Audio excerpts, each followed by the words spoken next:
राजधानी दिल्ली में विधानसभा चुनाव को लेकर सरगर्मी काफी तेज हो गई है। सभी दलों की ओर से जोर शोर से प्रचार प्रसार किया जा रहा है। चुनाव के बीच रामायण के एक प्रसंग को लेकर दिल्ली में बीजेपी और आम आदमी पार्टी के बीच महाभारत छिड़ गई है।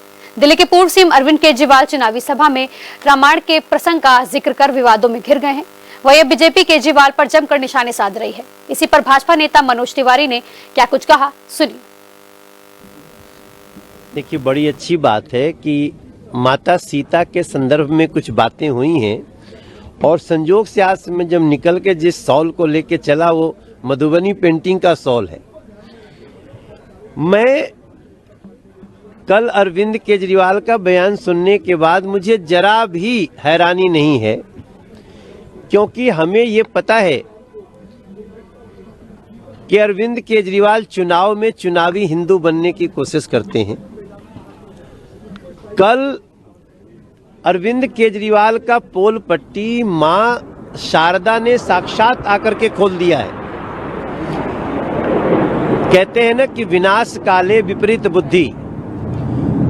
तो इस 5 फरवरी के चुनाव के पहले जो बातें कल कही हैं अरविंद केजरीवाल ने, उसने बता दिया कि इस व्यक्ति का सत्य सनातन से, हिंदू धर्म से, राम की कहानियों से कोई दूर दूर तक सरोकार नहीं है।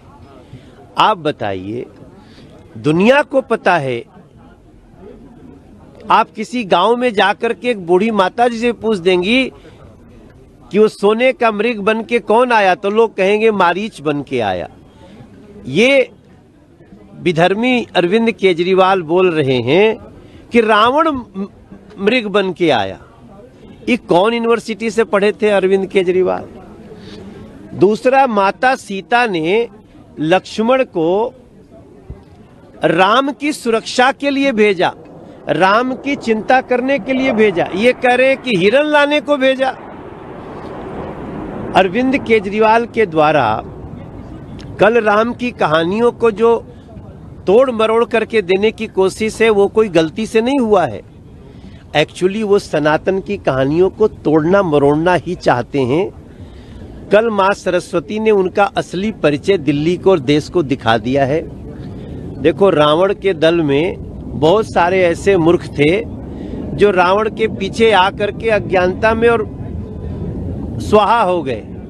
तो विनाश काले विपरीत बुद्धि अरविंद केजरीवाल ने भी कल ये बोल करके अपनी मूर्खता का परिचय दिया और दिल्ली की जनता 5 फरवरी को अरविंद केजरीवाल जैसे एंटी सनातनी को, एंटी हिंदू को हमेशा के लिए दिल्ली की राजनीति से हटा देगा। मनीष सिसोदिया का कहना है कि जिस तरीके से अरविंद केजरीवाल ने एक जनसभा में रावण को लेकर टिप्पणी की, पूरी बीजेपी तुरंत रावण के बचाव में कूद पड़ी।